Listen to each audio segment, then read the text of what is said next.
여러분 안녕하십니까. 조성식의 어퍼컷입니다. 오늘 조성식의 어퍼컷 새로 시작합니다. 그래서 오늘 첫 번째 손님으로 신학림 전 언론노조위원장 모셨습니다. 안녕하세요. 안녕하세요. 네. 여러분들 지금 제가 왜 신 전 위원장님을 모셨는지 아마 아실 거예요. 그래서 바로 일주일 전에 이제 서울구치소에서 막 나오셨습니다. 그래서 여러분이 알고 계시는 대장동 사건 관련해서 뉴스타파에 보도가 있었죠. 그 보도를 이제 윤석열 정부에서 문제를 삼아서 검찰이 지난해부터 수사를 해서 올 7월에 기소를 했었습니다. 관련자들을. 그래서 신 전 위원장이 이제 6월에 구속이 되고 한 5개월여 수감 생활을 하다가 바로 지난주에 재판부의 보석 결정으로 일단 풀려났습니다. 그래서 오늘 처음으로 조성식의 어퍼컷에 출연해서 그간 하고 싶었던 얘기, 또 검찰 수사 얘기, 또 구치소 생활 얘기, 뭐 이런 여러 가지 흥미로운 얘기들을 오늘 들려주실 것 같습니다. 자, 신 위원장님, 보석으로 풀려나셨는데, 어떠세요, 소감이? 뭐 들어갈 때나 나올 때나 그 심경의 변화가 전혀 없고 담당합니다. 예. 네. 구속될 때나 나올 때나 똑같습니다. 예.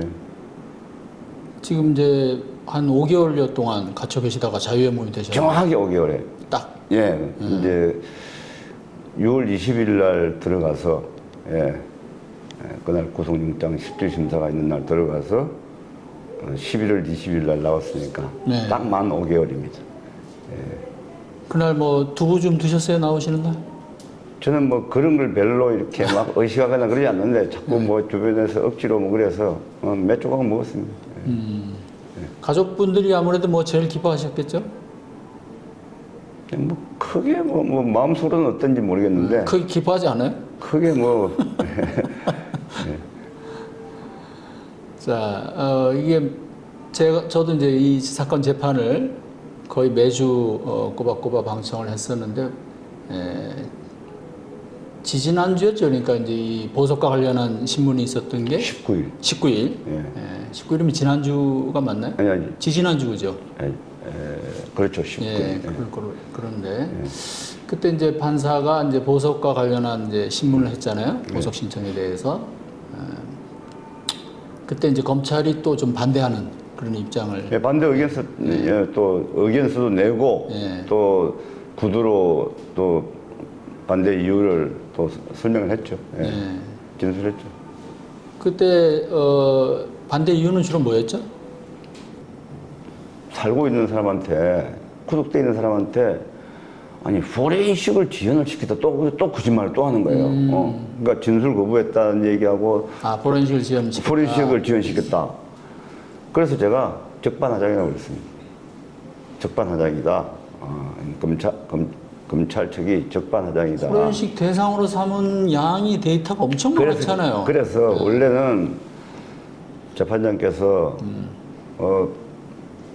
피고는 보석 관련해서 할 말이 있는가. 그래서 처음에는 저는 뭐 특별한 드릴 말씀이 없습니다. 그랬는데 검사가 그 얘기를 하는 걸 듣고 제가 가만히 있을 수가 없더라고요. 그래서 제가 적반하장이다. 그 다음에 포렌식 참관을, 포렌식을 얼마를 했냐면요.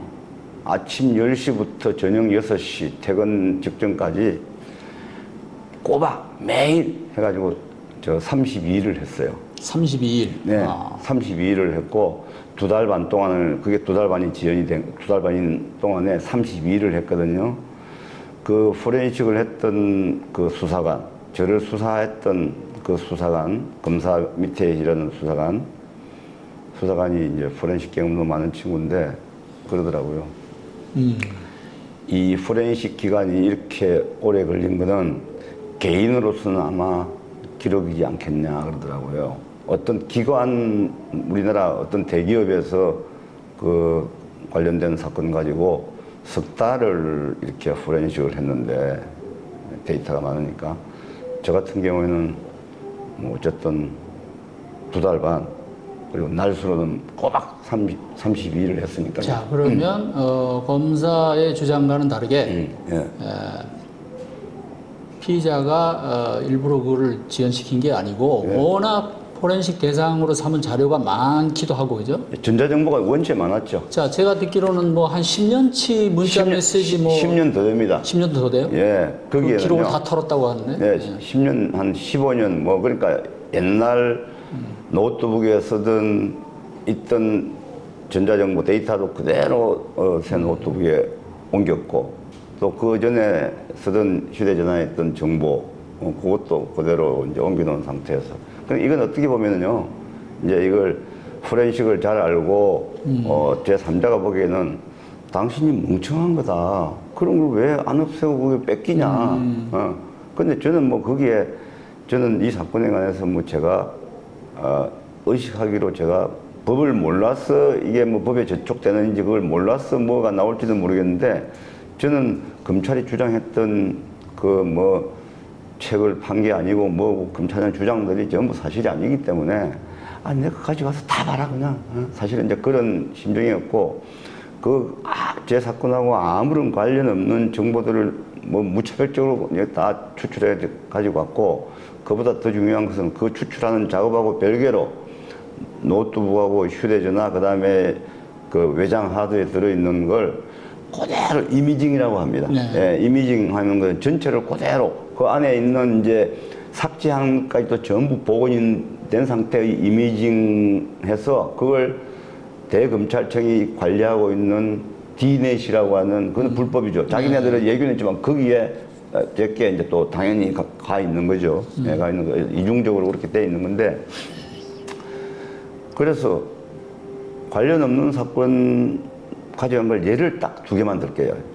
너무 많으니까 예를 뭐 들라면 끝이 없으니까 하나는 손준성 검사 고발 사주와 관련된 손준성 검사의 장인이 네.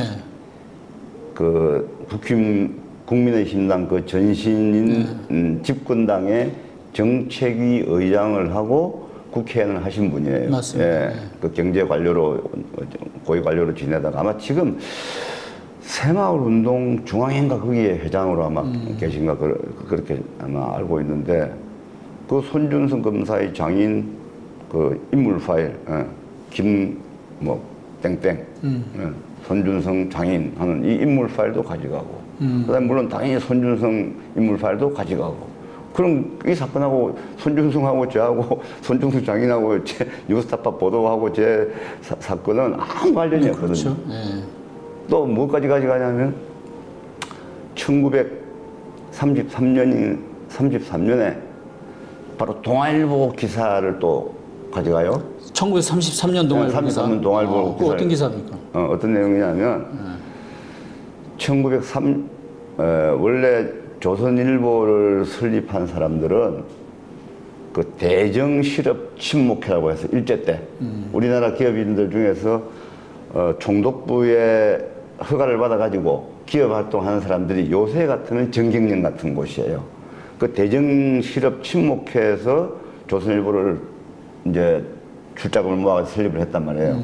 그 대정실업 친목회가 운영하고 있던 조선일보를 지금 방상훈 조선일보 일대주주 조선일보 사장의 정조 할아버지 방응모 선생이 그걸 이제 금광을 판 자금을 가지고 그걸 인수를 해요.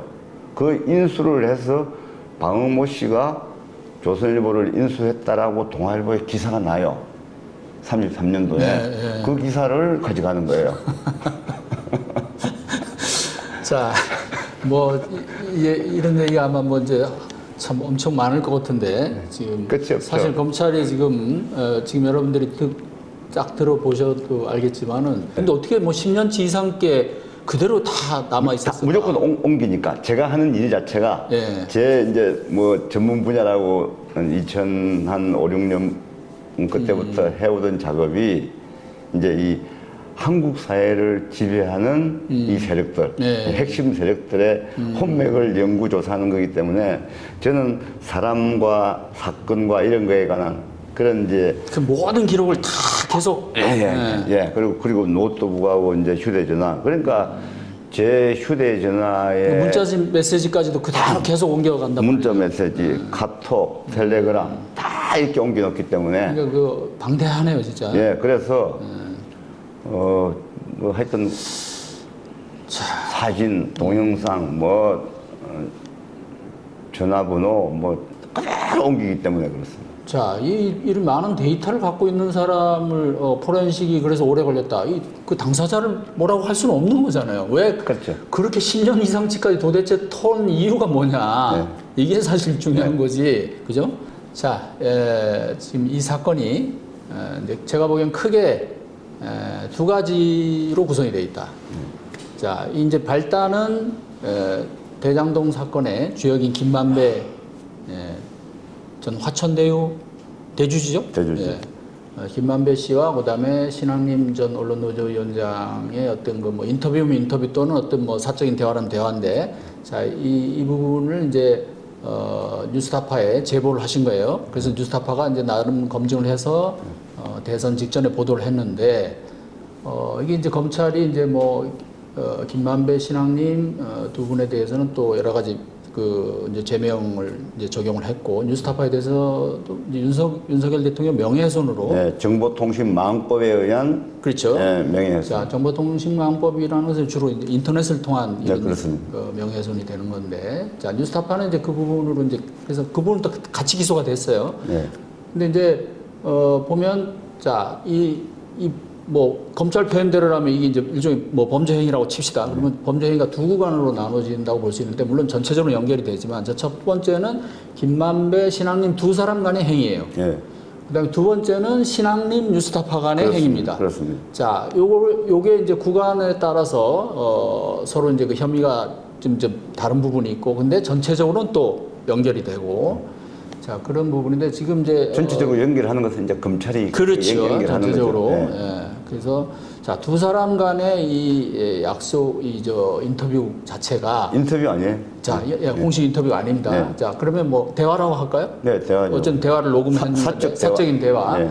자, 이것이 애초 기획을 했고, 네. 그다음에 그 내용이 전부 허위다. 네. 근데 이것을 뉴스타파에 이제 넘겨줬는데, 네. 뉴스타파가 이거를 또 허위인지 알면서도 네.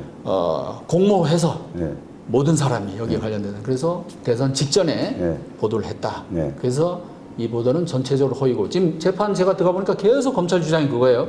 판사가 아니 도대체 뭐가 허위라는 거냐, 이 뉴스타파 보도 내용 중에. 응?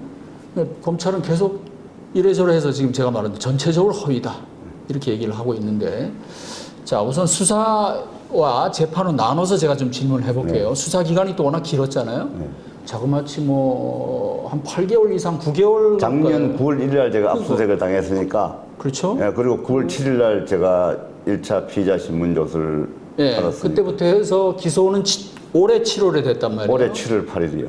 그리고 구속영장은 6월에 나와서 6월 20일. 그러니까 최소한 수사 기간만 한 9개월이 돼요. 기소는 10개월 만에 한 거고, 제가 계산해 보니까, 그죠?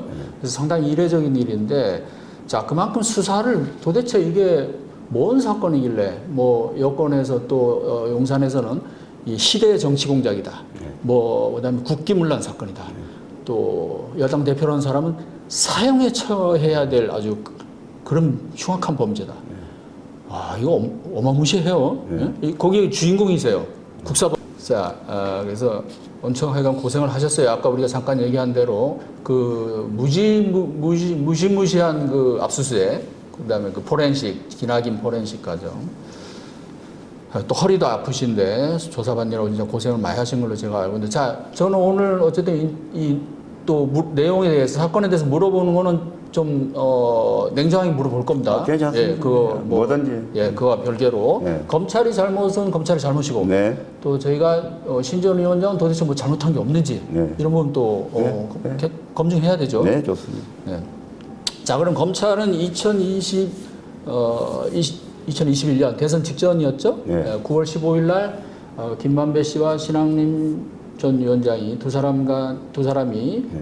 판교였죠. 네. 거기서 이제 커피숍에서 나누는 대화 이거 자체가 네. 미래 네. 몇 달 뒤에 네. 뉴스타파 보도를 염두에 둔 네. 기획 인터뷰고 내용은 완전히 허위였다. 네. 자, 이게 대전제예요. 네. 우선 여기에 대해서 우선 좀 핵심적으로 반론을 해주시죠. 이제 너무 길게 얘기하지 마시고 예, 핵심만. 9월 14일 날, 그러니까 김만배를 9월 15일 날, 2021년 9월 15일 날 만나기 전에 9월 14일 날, 제가 이제 그 무렵에 조선일보를 비롯해가지고 이제 대장동 개발 사업에 관한 여러 내용들이 막 쏟아져 나올 때예요. 예, 그런데 이제 그 당시에는 그 김만배 씨의 김자도 이름이 나타나지 않고 언론에 뭐 어떤 데는 언론인 A 씨 뭐 이런 식으로 나왔거든요. 그런데 회사 이름이 그 대장동 사업과 관련된 그 두 회사 이름이 나오는데 하나는 화춘대유가 나오고 천화동인이 나오는 거예요. 그 제가 한 주역을 한 25년 정도 공부를 했거든요. 근데 회사 이름에 화춘대유 천화동인을 쓸 수 있는 사람은 제가 알기로 그 아무나 쓸 수 있는 게 아니라 저거는 바로 김만배일 가능성이 높다. 왜냐하면은 저는 이제 김만배 씨하고 한국일보사 그룹의 그 5개 일간지가 한 노동조합을 활동하고 같이 했기 때문에 김만배가 성균관대에서 동양 철학을 공부했다는 걸 알고 있었기 때문에 저런 이름을 쓸 수 있는 사람은 김만배밖에 없다 생각해가지고 전화번호 보니까 전화번호가 가운데 자리가 3자리밖에 없어요. 왜냐면 한 20년 가까이 만난 적이 없죠. 그래서 다른 사람한테 물어보려고 하다가 제가 검색을 했어요. 김만배 부친상 하니까 딱 부호 하나 나오는데 거기에 상주 휴대전화번호가 딱 하나 등장을 해요. 그래서 그 전화번호를 적어가지고 제가 갖고 있던 김만배 옛날 전화번호하고 대조해 보니까 뒤에 번호, 맨 뒤에 번호 4자리가 같더라고. 그래서 이제 김만배 형님이 계시기 때문에 김만배 형님 전화일 수도 있고 김만배 전화일 수도 있고 남동생 전화일 수도 있는데 어쨌든 제가 갖고 있던 전화번호에 맨 뒤에 4자리하고 같길래 김만배 전화번호 해서 전화하니까 반갑게 받아요. 이제 그게 시작이에요. 그렇게 해서 이제 그게 9월 14일 날 제가 찾아가지고 하루 전날이네요. 하루 전날 통화를 한 거죠. 그래서 전화를 통화하니까 반갑게 받아요. 자, 그러면은 그 전까지는 연락이 전혀 없었나요? 언제쯤 연락이 끊겼습니까?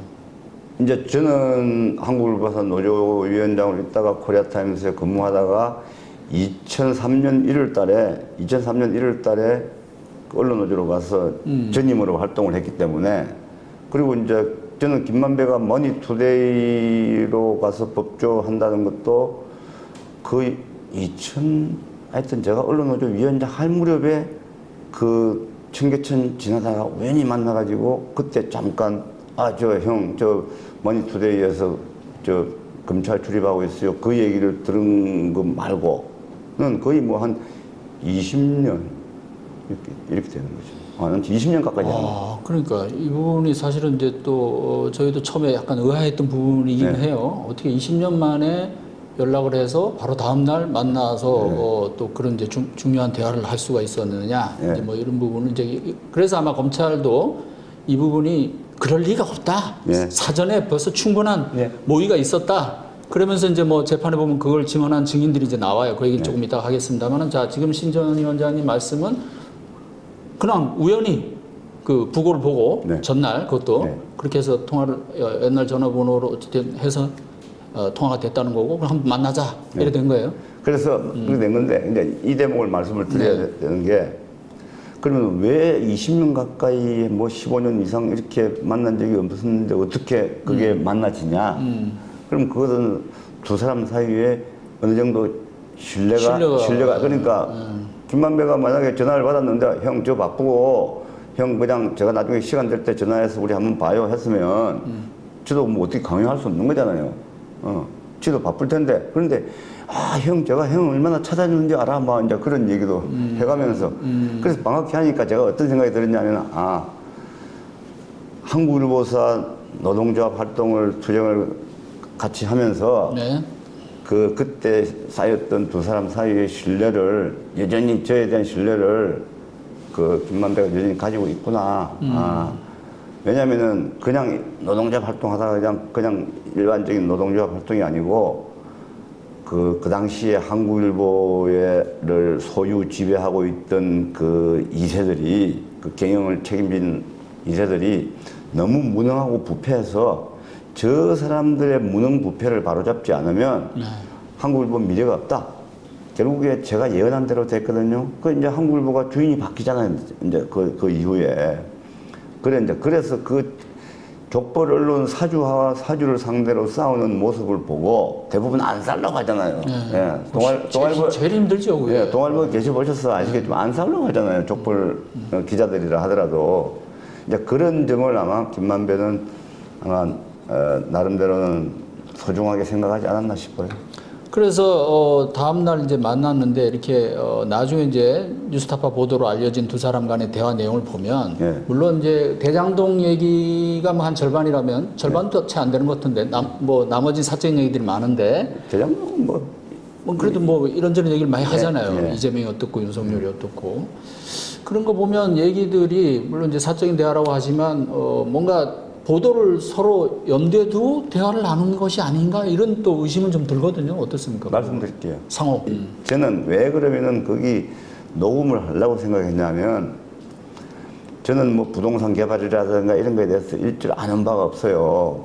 아는 바가 없어서 저게 계속 언론에 쏟아져 나오고 하는 거 보니까 저게 저 사업을 그냥 얘기를 그냥 듣고 흘리면 그 안에 등장하는 인물이라든가 막 이런 것들이 그냥 스쳐 지나가고 그래서 모를 수도 있고 그다음에 이제 나이가 들어가지고 이게 말하는 걸 이렇게 속도로 연필로 이렇게 펜으로 이렇게 받아 적는 것 자체가 이제 좀 귀찮아질 나이도 되고 해서 그냥 편의상 그냥 한번 녹음을 해야 되겠다. 그리고 녹음을 한다고 얘기를 하고 녹음하면 본인이 이제 또 의식을 하게 될 것 같아서 제가 얘기도 안 하고 그냥 녹음을 한 거죠. 네. 어쨌든 전체 대화를 뉴스타파가 나중에 이제 보도가 문제가 되고 나서 전체 그 대화 녹취록을 공개를 했잖아요. 네. 그 내용을 보신 분들은 아마 지금 진 위원장께서 하신 말씀이 일리가 있다라고 또 생각도 들 것 같아요. 왜냐하면 이게 보도를 전제로 한 인터뷰라고 보기에는 너무 사적인 대화가 많아서 사실 공개 안 될 내용들이 그냥 공개가 돼버렸어요, 사실은. 예. 그 개인들 명예훼손과 관련된 그거는 내용도 있고. 그것대로 사실은 뉴스타파가 져야 될 부담이고 제가 그걸 제공하기는 했지만 그거는 뉴스타파가 져야 될 그런 별개의 사안인데 사실은 그건 사실은 개인의 그 프라이버시에 많이 들어 있습니다. 네. 그러니까요. 저도 예. 그걸 보면서 조금 의아하긴 했는데 어쨌든 이제 뭐 이게 이제 뭐 검찰의 주장을 모든 언론들이 이제 뭐 거의 일단은 검찰이 수사하고 뭐 이러면 그 내용들이 그대로 그냥 여과 없이 노출이 되잖아요. 여과 없이 보도가 되고 그러다 보니까 이거는 인터뷰를 전제로 한 대장동과 관련한 주로 그런 대화였다. 뭐 이런 인식이 이제 널리 퍼져 있습니다. 그래서 자 그렇게 하고 그날 이제 그런 대화를 하시고 또 그 다음에 또 만났죠? 전화도 또 여러 번 하고. 예, 전화도 자주 했습니다. 왜냐하면 이제 저는 그러니까 뉴스타파의 어떤 부탁이나 지시나 제가 뉴스타파의 이제 전문위원으로 있으면서 이 용역을 제공하는 용역 제공 관계이긴 하지만 어쨌든 제가 그 뉴스타파의 어떤 지시나 이런 거 아무 상관없이 저는 대한민국 사회에 이게를 지배하는 이런 혼맥을 인사들의 혼맥을 연구하는 사람이기 때문에 저 사건에서 등장하는 어떤 인물들이 튀어나올 수 있다. 예. 이제 이런 걸 사실은 염두에 두고. 그 부분을 또 염두에 두고. 네, 제가 어떻게 보면 저는 이제 뉴스타파에 용역을 제공하는 사람이기 때문에 뉴스타파의 부탁과 상관없이 제가 연구조사하고 있는 이거와 관련돼 있을 것 같아서 제가 녹음을 하고 만나자고 한 거죠. 예. 저 입장에서는 조사, 연구란 말이죠. 예. 그런데 이제 그걸 언론사의 입장에서 보면 그건 취재라는 용어를 쓰겠죠. 그죠? 근데 저는 연구조사하는 거는 제가 그런 혼맥을 연구하는 예를 들어서 사업자가 치자이거든요. 왜냐하면 제가 용역 계약을 맺어가지고 저는 뉴스타파가 이러이러한 내용을 가지고 우리가 특집을 한번 하려고 하는데 이러이러한 주제로 콘텐츠를 제공해 주세요. 그러면 그 계약서 때 있단 말이죠. 예. 그러면 저는 이제 그걸 제가 콘텐츠를 작성해가지고 넘겨주면 그거에 대해서 이제 검증하고 편집하고 하는 걸 한단 말이죠. 예. 그러니까 저는 개인 사업자예요. 알겠습니다. 예. 자, 그러면 어쨌든 개인적으로 만나신 거예요, 어쨌든. 네네. 그죠? 내용적으로도 그렇고 형식적으로도 그렇고. 네. 자, 그러면 그 김만배 씨를 만난다는 거를 지금 검찰 수사 내용에 보면 뭐 사전에 어떤 뉴스타파 기자한테 얘기를 했고 또 뭐 사후에도 또 누군가한테 얘기를 했다. 뭐 이런 내용이 있던데. 그러니까 맞습니까? 검찰이 아까 제가 네. 구속영장이든 검찰이 법정에 제출하는 의견서든 간에 그게 이제 이 사람들이 하는 행태를 보니까 미세한 부분에서 왜곡을 해요. 예. 어떻게 왜곡하냐면 그 왜곡하는 사례가 너무 많은데 대표적인 사례만 하나 얘기해 주세요. 너무 많은데 그러니까 뉴스타파랑 접촉 부분 예, 그래서 제가 그 김만배를 그러니까 15일 날 만나기 전에 네. 14일 날 통화를 했잖아요. 네.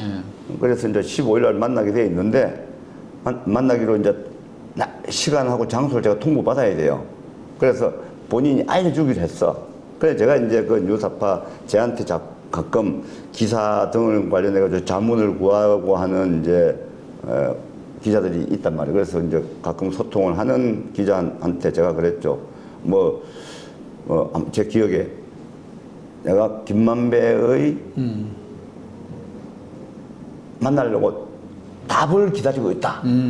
답을 기다리고 있다라고 했는데 검찰은 어떻게 했냐면은 만난다는 걸 만나기로 돼 있다. 마치 그게 시간과 장소가 확정돼 있는 것처럼 또 그렇게 꾸며요. 검찰은. 저는 김만배의 대답을 기다리고 있다. 언제 만난다는 날짜는 확정이 안 된다. 전날 연락하시는 거라면서요? 예, 전날 연락하고 15일 날 또 오전에도 통화를 했단 말이에요. 만나기 전에. 그러니까 언제 어디서 만나자고 하는 게 와야 제가 만남이 확정되는데. 그건 그 하루 사이에 네. 그 얘기를 하신 거예요? 네, 만남이 확정이 안 된 상태에서 답을 기다리고 있다고 그러는데 만남이 확정된 것처럼 뉴스타파에다 보고를 했다. 아는 기자한테 얘기를 아는 기자한테 얘기했다. 이런 식으로 왜곡하는 거예요. 자, 중요한 거는 뭐 설사 그 기자는 이제 뭐 개인적인 관계로 뭐 얘기를 했는지 모르지만은 이게 이제 공적인 절차, 뉴스타파 대표나 또는 그 취재팀장이든 뭐 여기에는 전혀 얘기가 안 된 거죠. 당연하죠. 뭐 김만배를 만난다는 사실도 거기는 몰랐던 거고. 김만배를 만났어도 제가 계속 그 9월 뉴스타파가 공개한 2021년 9월 15일 김만배하고 저하고 나눈 대화 내용의 녹음에 나옵니다만은 제가 그런 얘기를 해요. 김만배한테. 나는 뉴스타파의 전문위원인데 계약인데 그 통상적인 지휘 체계에 있지 않다. 그러니까 영어로 체인 오브 커맨더에 있지 않다. 그러니까 자유로운 사람이다. 용역 관계다는 걸 다 얘기를 했고요. 예. 그러니까 그러면 용역을 제공하는 사람이 제가 그 안에 있는 그 지휘 체계에 있지 않다는 걸 김만배도 알고 시작한 거죠. 자, 어쨌든 이제 신 위원장께서는 그런 취재를 전혀 사전에 염두에 두고 만난 건 아니라는 거잖아요. 그죠? 그리고 실제 내용도 지금 들어보면 그렇고. 근데 김만배 씨하고 대화 내용 중에 보면 네. 그런 내용이 제가 기억이 나는데, 형, 이거 보도 나가면 큰일 나. 뭐 이런 식으로 얘기하는 게 있어요. 두 군데인가 그러니까, 있어요. 그러면 네.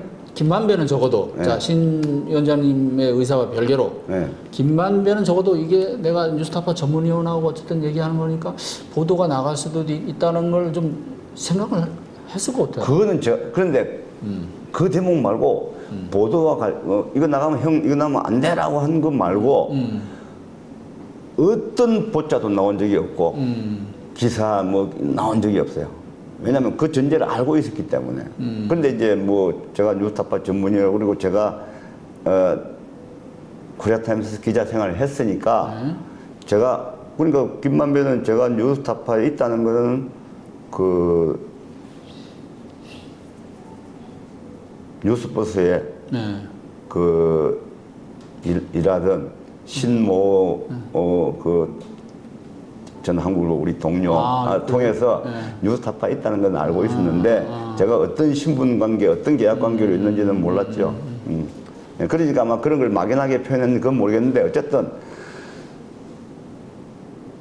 기사나 보도를 전제한 건 일절 아니고요. 그리고 네. 만약에 제가 그게 정식으로 정말 뭘 하려고 했으면 제가 어쨌든 그것이 뭐 뉴스타파에 제공하기 위한 것이든 아니든 그런 거하고 전혀 별개로 제가 진짜 이걸 인터뷰처럼 하려고 했으면 제가 질문지를 만들었을 겁니다 아마. 그러니까 질문지도 없었다. 예, 질문지 같은 것도 만들지도 않고 그냥 얘기한 겁니다. 자, 이 부분 편하게. 조금 지금 길게 얘기를 했는데 사실 이게 되게 중요합니다. 왜냐하면 사건의 발단이고 그렇습니다. 이것이 지금 뉴스타파 허위 인터뷰 의혹의 대전제가 되는 그런 사건 만남이기 때문에. 그런데 앵각해서 네. 제가 자꾸 허위 인터뷰 했는데 네. 뭐가 허위인지를 우리가 좀 정리를 할 필요가 있어요. 그거 좀 이따 정리할게요. 네. 왜냐하면은 이게 그러니까 김만배하고 안 만나가지고 그런 걸 조작을 해. 그게 허위냐. 아니 이게 내가 허위라는 게 아니고 지금 그런 용어들로 이제 언론에 보도가 됐기 때문에 자. 내용이 허위냐 아니면 만남 자체가 허위냐 뭐 여러 가지가 맞아요. 복잡해. 도대체 어디서부터 어디까지 허위? 그 특정하게 아니 그러니까 해버려요. 판사가 물어보잖아요. 법정에서 계속 도대체 뭐가 허위라는 거냐. 근데 검찰은 지금 제가 말한 대로 그냥 뭐 제가 말한 대로 하여간 전체적으로 허위다 다. 응? 그러니까 만남부터 지금 다 속였다는 거 아니에요. 니네 둘이 처음부터 이거 지금 뉴스타파에 언론 작업하려고 사전에 다 모의해가지고 만나놓고서는 사적인 만남으로 가장하고 뉴스타파는 또 그것도 알면서도 모른 척하고 나중에 보도했던 이제 뭐 이런 스토리인데 그 정도로 제가 용이 주도한 정말 어마어마한 사람 검찰 주장대로 하면 저는 어마어마한 사람이에요. 아니 신 위원장님이 대단하신 분은 맞죠. 그 정도 뭐 하려면 하죠. 근데 그렇게 안 했다는 거지. 자 그래서 일단 사람들이 궁금해하는 게 이제 책이에요. 책. 네. 자 그 어마어마한 책값. 자 그 책을 보신 사람들은 보신 분들은 이거 정말 뭐 이건 진짜 귀한 책이다. 책의 모양은 한데 예? 이제 책의 모양을 그러니까 이렇게 오늘 책을 참 갖고 나왔어요. 엮었으니까 책은 책인데 이거는 이제 그 안에 예를 들어서 뭐 스토리가 하나도 없는 스토리는 전혀 다 담겨 있지 않은 우리나라를 이 참 실질적으로 지배하는 자 제목이 대한민국을 지배하는 혼맥 지도. 그런데 이제 혼맥 지도인데 거기는 스토리는 하나도 없고 전부 A4 넉장 8장에서 펼쳐지는 가계도예요, 가계도. 그러니까 혼맥 DB예요. 자 그러면 책의 형태지만 사실은 데이터베이스다. 이 완전한 혼맥 데이터베이스입니다. 예. 그걸 종이로 이제 종이로 했기 때문에 종이로 현실했기 분량이 얼마나 되죠? 한 세 권 합쳐서 한 A4 한 900매 900매입니다. 건당 한 몇 페이지 정도씩 그 책자로 한 300매네 그러면 못 미쳤어요. 한 1000페이지 가까이 되네요. 일단 합쳐서 한 900페이지 좀 넘을 거예요. A4 한 900장. 자 거기에 뭐 이제 각종 그런 뭐 그 지도 같은 거 뭐 이런 것도 들어가 있는 거고. 아니 그냥 전부 지도예요. 전부. 뭐 그러니까 조성식 하면 조성식의 친가 외가 처가가 들어있는. 그러니까 줄줄이 다 그 사람에 대한 촘촘하게 이렇게 돼 있어요. 철저하게 뭐냐면 가문 중심이에요. 가문. 갑을 중심이에요. 예. 아무래도 그럼 이제 좀 유력 뭐 우리가 흔히 얘기한 유력 가문 중심으로. 그러면 이제 조선일보 같으면은 방씨들. 방상훈 가문. 그럼 방상훈 가문하고 가장 그 연결된 우리가 알 수 있는 유명한 가문이 어딨냐?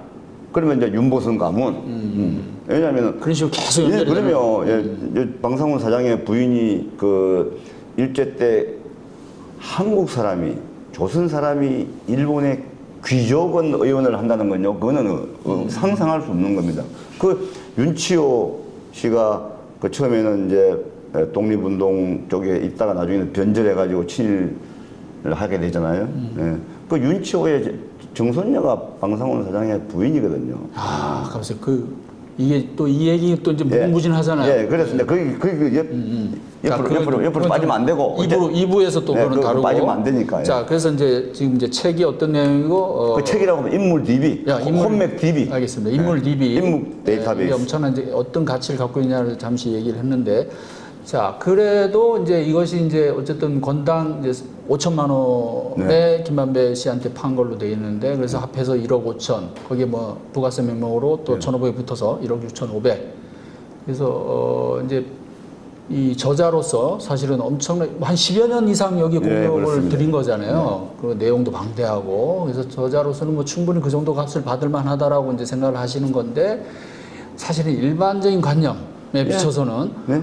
이게 일단 또 출판물이잖아요. 예. 그래서 무슨 책값이 어떻게 한 권에 5천만 원이냐. 여기에 대해서 이제 많은 분들이 제가 아는 언론계에서도 자 심지어 이 사건이 검찰이 뭐 조작한 사건이다라고 믿는 사람들까지도 네. 책값은 심해. 이거는 좀 뭐가 좀 문제가 아니냐 이런 얘기들을 많이 해요. 네. 그리고 그것이 또 실제 공소 사실에 네. 배임 수중제 뭐 배임 수재 네. 그다음에 뭐 청탁금지법 위반 다 연결이 돼가지고 이것은 단순히 책값이 아니고 자, 언론 보도를 전제로 한 청탁성의 그런 어떤 그 건당 5천만 원 가격 어떻게 생각하십니까? 지금 시점에서 다시 얘기해 보시면. 그러니까 분명히 말씀드릴 건 네. 일반인들이 네. 혹은 제3자가 봤을 때 아니 무슨 책이라면서 그 세 권에 무슨 한 권에 5천만 원짜리 그거 뭐 그렇게 얘기하는 거에 저는 섭섭한 건 하나도 없어요. 제가 만든 이 혼맥 TV는 시중에 파는 책이 아니에요. 맞습니다. 파는 게 아니고 그 차이점이 있어요. 예. 네. 처음에 4권인가를 손으로 재본을 해가지고 그 다음에 5세트인가 해서 지금 전부 9세트만 이렇게 손으로 재본했어요. 세 권 한 세트를 재본하는데 저 부부가 한 달쯤 걸려요. 예. 그래서 이거는 그 을지로 인쇄소 골목에서도 이거는 재본을 안 하겠다고 해서 이 재본이 안 되는 거예요. 기계 재본이 안 되는 거예요. 완전 수작업으로 해야 됩니다. 수작업으로 해야 되고요. 그리고 이거는 시중 서점에 판매용으로 한 게 아니에요. 그래서 거기에 책값 표시 붙어 있지도 않고요. 아, 예. 책값 표시도 없고. 그 시중 서점 판매용이 아니에요. 그래서 제가 집에서 이런 작업을 하고 있다는 걸 알기 때문에 저 식구들하고 애들하고 마누라한테도 아빠가 만든 이 책은 최소 1억 이상이 이거다라고 다 그렇게 그 전부터 얘기를 다 했던 거고 제 주변 지인들한테 저는 이런 작업 해놨는데 이거 최소 1억 이상짜리이다 이거에 세 권 한 세트에. 그런데 이제 김만배 씨는 언론사를 인수하려고 하는 그런 관심도 가지고 그래서 그 실제로 시도도 하거든요. 근데 딱 얘기를 하니까 이거는 자기가 필요로 하는 정보다 그렇죠. 이거죠. 언론 쪽에 있는 사람들이라면. 예. 그래서 이제 나중에 그 추석 무렵에 이 혼맥지도 세 권을 제가 이제 김만배 씨한테 넘겨줬는데 그 추석 연휴 때 원래는 연휴 지나고 이 책값을 온라인으로 계좌로 넘겨주기로 했는데 추석 연휴 때 전화가 와가지고 형 제가 이따 몇 시간 뒤에 그 책값 이렇게 계좌로 드릴게. 그런데 책 엄청나다. 이 작업을 어떻게 했어? 그 실물을 보니까 좀 느낌이 다르지. 그러니까 형 이거는 10억 100억의 가치가 있다. 이제 그런 기록을 모든 기록을 검찰이 문제는 다 갖고 있는데 저한테 유리한 거는 일절 얘기 안 하는 거예요. 예, 그게 이제 핵심이에요. 그래서 이제 몇 세트를 이렇게 한 이유는 아주 한정판이죠. 예, 그래서 이거는 제가 아름아름 개인적으로 해서 팔아가지고 그 돈을 가지고 이 대한민국을 이렇게 실질적으로 마크에서 지배하고 있는 이 세력에 대해서 지속적으로 제가 죽은 이후에도 연구조사 활동을 해서 가능하려면 이 연구소를 만들어야 되겠다. 그것이 재단법인의 형태가 되었던 주식회사 상태가 되었던 그래서 그게 연구소 이름도 제가 지어놨어요. 한국사회 지배구조 연구소. 예. 그 연구소를 설립할 종잣돈을 마련하기 위해서 그걸 사실은 재본을 한 겁니다. 그래서 출판사에 그러니까 서점에다가 배포할 책은 원래 쓰려고 했던 계획이 따로 있어요. 그건 어떻게 할 거냐면 아까 말씀드린 것처럼 조선일보 방상훈 주주 가문하고 윤보선 가문이 또 이 어마어마 그건 또 책 한 권. 그 다음에 이명박 전 대통령하고 효성그룹하고 또 연결됐으니까 그것도 책 한 권. 그 다음에 중앙일보하고 삼성그룹하고 주주들하고 연결됐으니까 또 그거 체크한 건 거기에 물론 지도 들어갑니다.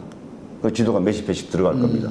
거기는 스토리도 들어가고 프로필도 들어가고 그런 책을 따로 또 계속 시리즈로 한 지금 제 계획 같아서는 제가 앞으로 한 10년 안에 머리가 좀 그래도 돌아간다면 그거는 책은 한 30권 정도 내려고 그래요. 예. 자, 알겠습니다. 자, 그러면 어쨌든 이게 이제 이 책에 대해서는 일반 책과는 조금 다른 개념으로 바라봐야 된다는 것이고, 자, 그 부분에 대해서는 뭐 아마 이해를 하실 분도 있고 또는 뭐 여전히 또 이해를 못 하실 분도 있겠지만은, 자, 이제 그래도 이제 남는 거는 그거예요. 자, 좋다. 그럼 그 책의 특수성을 인정하겠다. 예. 그런데 이 책 매매 행위가 예. 김만배 씨하고 매매 행위가 이 뉴스타파 보도 검찰이 기소한 이 사건과 관련이 돼 있는 거면 이 두 사람 간의 책거래 행위와 별개로 이건 또 문제가 될 수 있는 거 아니냐 이제 이런 또 지적이 나올 수 있어요. 네. 그 부분은 이제 우리가 이제 사건 얘기를 하면서 다시 또 아니 그 얘기를 제가 하고. 그냥 한 문장으로 말씀드릴게요. 네. 그게 만약에 검찰이 주장하는 것처럼 그렇게 해가지고 위장을 했다. 그럼 제가 그거 제보하겠어요? 그거는 전혀 별개라는 전혀 별개다. 전혀 별개이기 때문에 제가 이걸 제보한 거예요. 만약에 그게 조금이라도 연결돼 있다면 제가 자, 그걸 왜 알겠습니다. 하겠습니까? 그건 좀 또 이따가 물어보겠고요. 그다음에 이제 뭐 이것도 뭐 검찰이 이제 또 법정에서도 주장하고 공소장에도 나와 있는 것 같은데 그러니까 말하자면 이제 두 사람 간의 책 매매에 대해서 여러 가지로 이제 뭐 의심의 눈초리를 보고 있는 거잖아요. 네. 그래서 심지어 이제 이런 것까지도 이제 지적을 했더라고. 왜 9월에 만나서 두 사람이 책을 사고 팔았는데 뭐 계약 일자는 왜 3월 1일. 3월 1일로 돼 있느냐? 네. 3일절이에요? 네. 이게 어떤 특별한 의미가 있나요? 아니요. 이제 있는 그대로 말씀.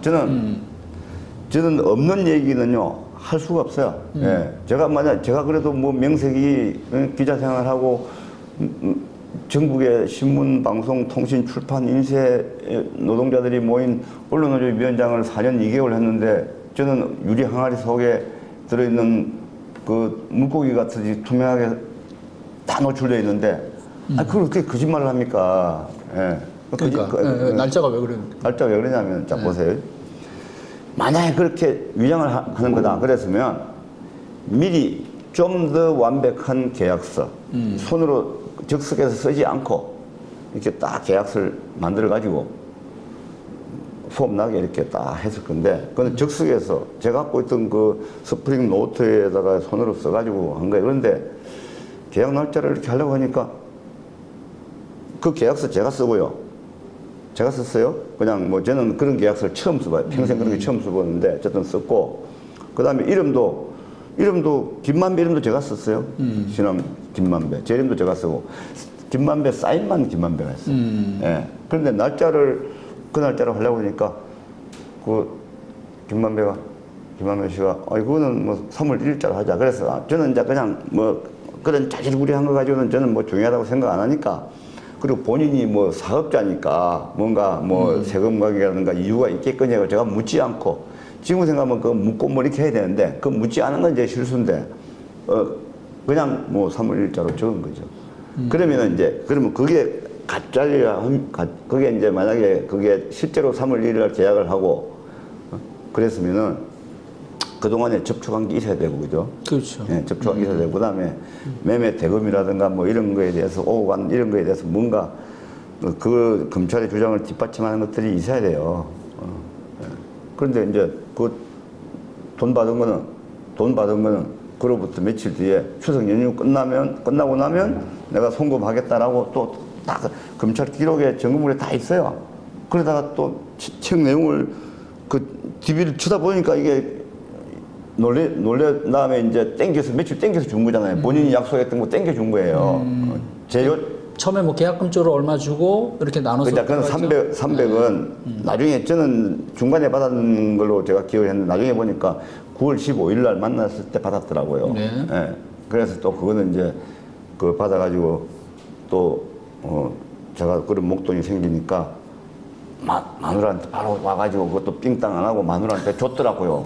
저는 이제 그 기억도 없는데 그거 줬더라. 그래서 이제 우리 마누라 이제 계좌를 또 검찰이 이제 들여다 보니까 그날 저녁인가 뭐 그 다음 날인가 우리 마누라 통장에. 자, 그럼 그 300은 일종의 계약금. 제가 이제 그걸 계약금 처리를 한 거죠. 자, 그럼 김만배 씨가 왜 3월 1일로 계약 일자를 소급해서 했는지는 알 수는 없어요. 지금도 몰라요. 알 수는 없으나 이제 뭐 저도 근데 왜 그랬을까 생각을 해봤는데 이제 보통 책 계약을 할 때 왜냐하면 계약을 이제 좀 날짜를 미리 하고 보통은 이제 원고를 받고 뭐 이런 또 시간이 필요하거든요.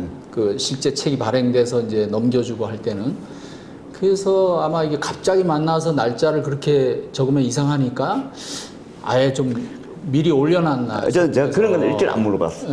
예, 안 물어보고. 아니 이제 출판계 관행상 그런 네. 것도 뭐 있긴 있는데 모르겠어요 사실 이게 왜냐하면 다른 사람이 하는 김만배 씨이기 때문에 혹시 뭐 다른 또 뭐 이유가 있는지 모르겠는데 지금 어쨌든 그 부분은 지금 신 위원장께서는 전혀 관여한 부분이 아니다라는 거죠. 그 날짜 부분은. 네, 나 그래서 그 3월 1일 하자고 그래서 물론 뭐 김만배 기억이 지금 뭐 정확하게 살아있는지 모르겠는데 저는 그걸 또렷이 기억하거든요. 예. 3월 1일 하자고 그래서 저는 안 물어보고 예, 그러니까 그냥 기록하고. 좋습니다. 뭐 하여간 뭐 다른 뭔 사정이 있는지 뭐 나중에 이제 또 뭐 밝혀지겠죠. 또 그것이 의미가 있는 회의인지 그냥 별 의미가 없는 회의인지. 자, 그리고 이 데이터베이스 책자를 데이터베이스를 있죠. 제 책은 빼고 얘기하고 데이터베이스를 또 이런 비슷한 가격에 다른 사람 또 다른 언론사에도 그 판매 시도를 했었죠. 예, 그거 뭐 그거는 간단하게 소개해 줄 수 있나요? 그거는 이제 제가 갖고 있는 그 인물 정보라는 게 네. 크게 이제 한 두세 가지 되는데 하나는 지도고 네. 친가, 외가, 처가가 드러나는 지도, 방대한 지도고 그리고 이제 거기에 예를 들어서 뭐 미성년자를 인물 카드를 가지고 있을 수는 없잖아요. 그럼 예를 들어서 손준성, 예? 그럼 손준성의 인물 카드가 있단 말이에요. 오늘 손준성 자주 나옵니다. 예. 이제 다음 주에 그 고발사주 2심 선고가 나와요. 예. 손준성 하면 손준성의 부친은 누구고, 뭐 장인은 누구고, 장모는 누구고, 뭐 처는 이름이 뭐고, 이제 이런 게 친가, 외가, 처가가 들어있는 인물 카드도 있고, 대부분 다 들어있고, 없는 것도 있어요. 왜냐면 이게 모든 정보를 제가 다 합법적으로 이 모든 걸 다 찾을 수가 없어요. 예. 그러다 보니까 그 이제 인물 파일하고, 요 지도하고, 그리고 이제 그 각, 인물 폴더가 있어요. 그러면 손준성이라 그러면은 김광림, 손준성 그 딱 폴더가 있어요. 그 안에 들어가면 이 사람들과 관련된 언론 보도 같은 것도 막 부대 자료가 있어요. 그다음에 뭐 회고록이 있으면 회고록 뭐 이렇게 이제 이렇게 정보가 나눠져 있어요. 그래서 이게 어우러지면 그냥 대한민국이 굴러가는 걸 가만히 그냥 그것만 보고 있어도 추가 정보가 필요가 없어요. 예. 그래서 이제 그런 인물 정보는 언론사에서 가장 필요로 하기 때문에 제가 이제 몇 개 언론사하고 접촉을 했는데 한 세 군데 정도 되나요? 서너 군도 되죠. 자, 그 중에서 성사 직전까지 갔다는데도 제가 들었는데. 성사 직전이라기보다도 어떤 곳은 뭐 이렇게 제안이 됐었죠. 그러면 법인을 설립해가지고 네. 법인 설립해서 그 상대방이 51%를 갖고 제가 49%를 갖고 그러면 기자 10명을 옆에 붙여주고 예. 예. 상당히 구체적인. 예, 그게 B라 치고 그 A라 치고 제가 B인데 A사가 기자 10명을 붙여주고 저를 2년 동안 연봉을 해가지고 얼마 주고 그렇게 해서 이제 이걸 더 정교하게 만들어서 이 유료 사업을 했을 때 이걸 나누는 거다. 그래서 주식회사를 설립하는데 자기네가 51을 하고 저보고 49를 하라고 해서 제가 제안을 거부를 했죠. 아주 구체적이었어요. 그 제가 만약에 오케이 했으면 그거는 이제 굴러갔죠. 자, 그 금액은 그럼 김만배 씨하고 그 주고받았던 그 판매 금액 네. 보다 이제 상회하는 거겠네요. 아니죠. 그거는 이제 그러면 이제 그 혼맥 지도 DB를 어떻게 할 건지에 대해서는 추가로 협상을 해야 되는 거죠. 예. 이거는 회사를 설립해가지고 회사를 설립해서 인물 DB를 유료화 사업을 하자 이제 이거였고, 그 다음에 모 언론, 모 통신사하고는 이 혼맥지도 DB 전체적으로 이 DB를 맞아, 일종의 판권을 얼마에 넘기냐 이거잖아요. 판권은 아니고요. 예. 그건 판권은 아니에요. 저는 판권은 넘길 수가 없어요. 그거는 못 넘기고. 예. 그래서 그럼 이제 사용료 개념이 되나요? 뭐 어떻게 되나요? 그런 거죠. 그래서 이제 또 통신사 하나하고는 다른 통신사 하나하고는 실제로 그 제가 갖고 있는 인물 파일 하고 요 혼맥 지도를 이거 합쳐가지고 예? 이걸 인물을 몇 명 정도를 그래서 뭐 10,000명이면 10,000명, 10,000명을 제공하고 그러면 이제 혼맥 DB 이 지도도 그 이제 같이 하는 거죠. 해서 한 이제 거래가 막판에 성사는 안 됐는데 그래서 샘플을 한 수십 개를 제가 제공해요. 그런데 이제 결국에 그 회사 측에서 그 거래 액수 때문에 그러니까 그 금액은 다 억대죠? 7억이에요, 7억. 7억. 제가 7억을 했는데 뭐 그게 좀 어렵게. 자, 그럼 그런 거래들은 이 김만배 씨한테 책을 팔기 전의 일인가요? 아니면 후에 그 일인가요? 전이 그 전에? 그 전이죠. 네. 얼마나 전입니까? 몇 년 전이죠. 몇 년 전? 예. 훨씬 그럼 그 전에 벌써 그럼요. 이 데이터에 대해서 그런 거액에 서로 제가 이번에 찾아보니까 2012년도에 이미 뭐 제가 밝힐게요. 한겨레 신문에 가서 제안을 했어요. 그래서 한겨레 신문이 뭘 하냐 하면 한겨레 신문 인물 DB 유료화 사업이라는 걸 계획서를 만들어요. 그 조사 담당하는 팀장이 그렇게 해가지고 그걸 조직도로 그려놓는데 혼맥 지도하고 인물은 신앙님회가 딱 표시해놨어요. 그 조직도에다가. 그게 성사는 안 됐는데 한겨레 신문 내부에서 그 사업을 계획서를 올린 거죠. 2012년에? 12년. 그럼 거의 10년 전이었네요. 네. 벌써. 그러니까 만약 그게 성사되었으면 이제 또 유료 사업. 사실은 뉴스타파도 지금 저하고 이런 걸 하기로 했어요, 원래. 이거 가지고 유료 사업을 원래 하기로 했어요. 자, 뉴스타파와 일을 하게 된 계기도 사실은 이것 때문이에요. 건이죠. 혼맥 지도하고 인물 이 정보 때문에 그렇게 하게 된 거예요. 뉴스타파는 몇 년이었죠? 입사가 아니고 그 정부를 계약한 게 이제 2018년? 예, 18년인데 2018년 6월 달에 6월부터 이제 6월 1일부터 일을 계약 기간이 이제 그 시작이 됐는데 1919년이 3.1 독립운동하고 임시정부 세운 해잖아요. 그 100주년이에요. 2019년이. 그래서 그걸 당해 임시정부하고 독립운동 100주년을 기념해가지고 뉴스타파가 뭔가 특집을 하려고 하는데 그 인물 자료와 인물 정보가 필요하니까 제가 그런 걸 갖고 있다는 걸 알고 저하고 계약을 한 거죠. 지분을 나눠 갖는 이런 계약까지도 갔었다. 뉴스타파하고 최초 계약할 때 이것도 들어있어요. 이걸 유료화 해가지고 뉴스타파하고도 최초의 계약이 이게 그럼 들어있어요. 사실상 뉴스타파가 그 부분이 성사가 된 유일한 언론 매체네요. 그렇죠. 이 건에 관해서. 예, 이걸 하기로 했으니까. 그러니까. 예, 지금 뉴스타파 김영진 대표 그 역할로 들어가서 전문위원을 하신 그렇습니다. 거잖아요. 자, 하고 그 와중에 이제 김만배 씨를 만난 거예요. 그렇습니다. 자, 그럼 김만배 씨한테도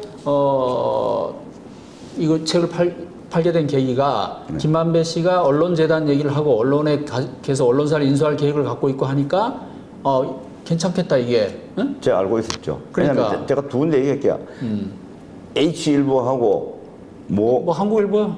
그리고 법률신문사 얘기를 저한테 했어요. 김만배가 법률신문사를 인수하고 싶다. 이거 뭐 재판 과정에 나온 얘기는 얘기하셔도 됩니다.